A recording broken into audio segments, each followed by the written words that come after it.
Yo, Grandmaster C here. Checking it out. You may have seen me in such fine quality chemistry educational videos as What Do Scientists Have to Be Afraid of English Literature? And Edgar Allan Poe Set the Lab on Fire. Nevermore. Today we're going to be talking about the Combined Gas Law. You guys may have recalled Boyle's Law, where pressure and volume can change, but the temperature remains absolutely the same. And then there's Charles' Law. Now in Charles' Law, the pressure remains absolutely the same, so the volume and the temperature change. Now, there is also another one called Gay-Lussac's Law, another French chemist out there, and he decided to mess around and kept the volume constant, and it was pressure over temperature. So, do I have to memorize all those formulas? No!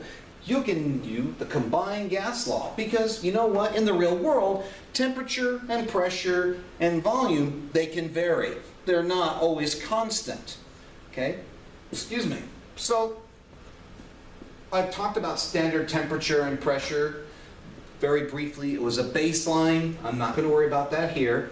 But this is why I combined Boyle and Charles together as a combined gas law. That's the visual. And here's the formula here. P1 V1 over T1 is equal to P2 V2 over T2. Okay, so let's go ahead and let's work on a problem or so. So here we go. Here's a problem. What is the final volume of a 400 milliliter gas sample that is subjected to a temperature change from 22 Celsius to 30 Celsius and a pressure change from 760 millimeters of mercury to 360 millimeters of mercury? Okay. Well, let's look at this. Let's tear apart what we have. I see. What is the final volume? Okay, I'm looking at that, and that's probably the volume I'm going to need to figure out. That's what they're asking me. How do I know this? Look at the context. It says, what is the final volume? So they're asking me to solve for that. Okay, so you know what? I'm going to make that my volume 2, which is going to be my X, of a 400 milliliters gas sample.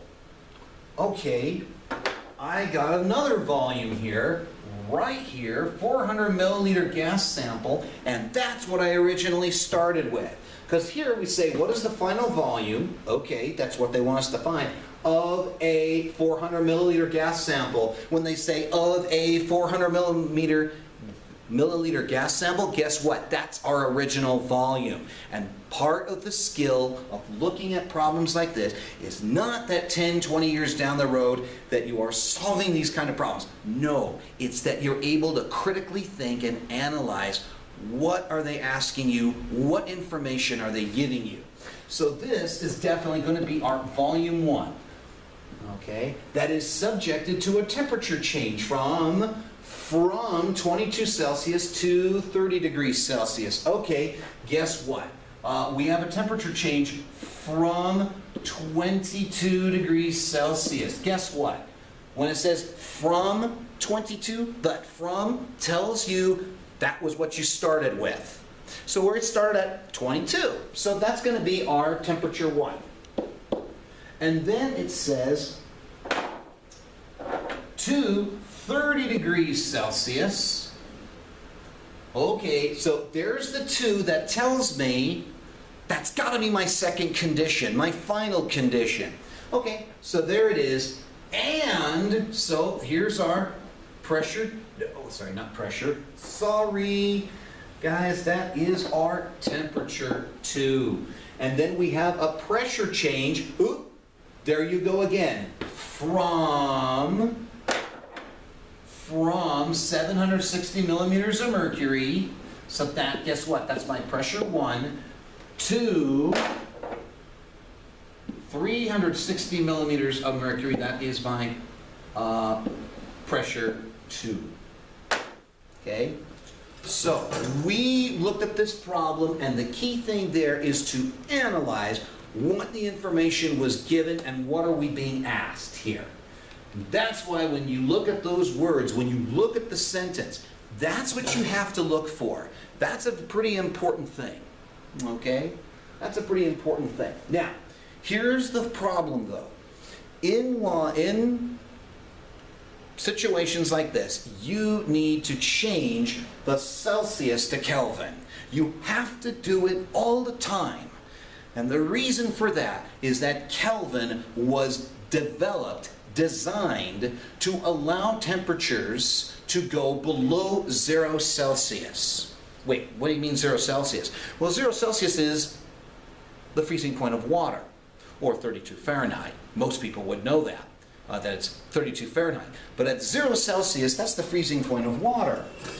But what happens when you have those things that freeze below 0 Celsius, like dry ice? That's frozen carbon dioxide, and that's in the negative. Well, can we put a negative in, do the computations, our calculations, with a negative temperature? And the answer is no, we can't. That's going to mess it up. So that's why we have to change it to Kelvin. Now, how do we change the Celsius to Kelvin? We add 273. So let's take a quick look here, and let's look what we've got. So I have my pressure 1, pressure 2. Okay, now pressure 1 is 760 millimeters of mercury. Pressure 2 is 360 millimeters of mercury. Okay, good to go there. We have volume 1 and volume 2. And volume 1, they gave it to us here. Okay, 400 milliliters. And volume 2, guess what? That's our X. That's what we've got to find. Then we have our temperature. Temperature 1 and temperature 2. All right, let's look. Temperature 1, it's 22 Celsius, and temperature 2 is 30 Celsius. But we need to add 273. So I'm going to go off to the side here. I'm going to say 273 plus 22. And I got 5, 9, so I have 295 K, so 295 Kelvin, and then we have a T2 of 30 degrees, so 273 plus 30 gets us 303 Kelvin.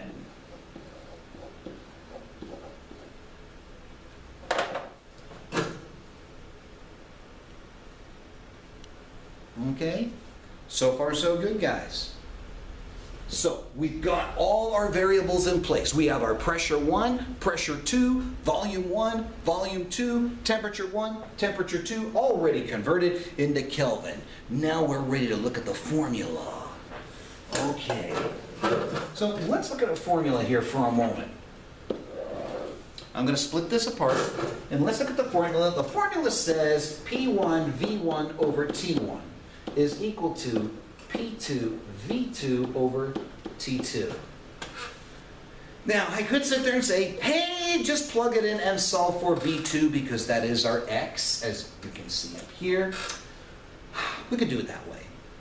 But I'm thinking probably this is where, for some people, they would like to go and use the algebra and move these letters around in the formula before you go and plug in numbers. So I'm going to work that way to show you guys. So, I'm going to do this step by step. So I'm going to go ahead, I'm going to do the arrow, and I'm going to go this way. And what I'm going to do, I want to get V2 by itself. Now, how in the world do I do that? Well, let's eliminate the T2 on this side here. So how in the world do I eliminate that? Well, I got P1 V1 over T1 is equal to P2 V2 over T2. What if I multiply both sides of the equal sign? Because what you do to one side, you have to do it to the other. Multiply by T2. Boom. So we can do that. It's totally legitimate to do that in algebra. We can do that. So I'm going to draw the arrow going down this way, and what we're going to have is P1, or I should say T2 times P1 times V1 over T1 is equal to P2 times V2. Because the T2s will cancel each other out, won't they? Yep, they absolutely will. They absolutely will. Okay, now, guess what? We can go ahead and solve for V2. How?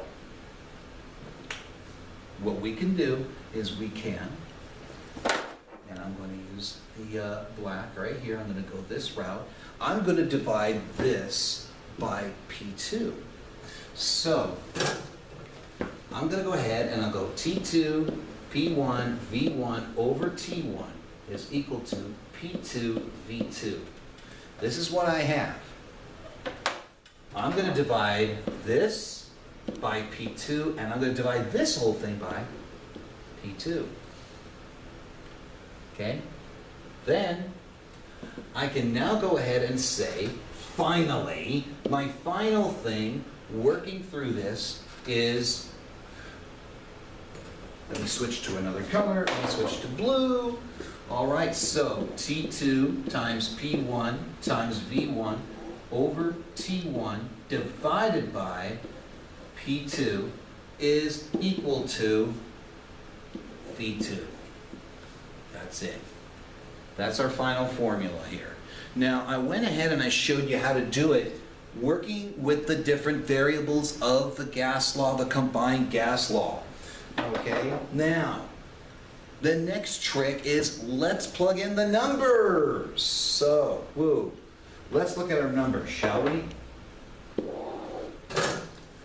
We know V2 is going to be our X. We know that, so let's take a look, see what we have. P1 is 760 and 400 and 303. So, 303 times 760 times 400. That will be a good start. And then we're going to divide it by 295.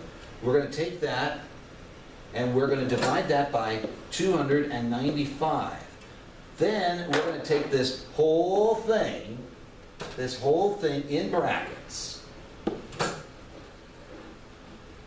We're going to take this whole thing in brackets. Okay, and then we're going to go ahead and divide by 360, which is P2.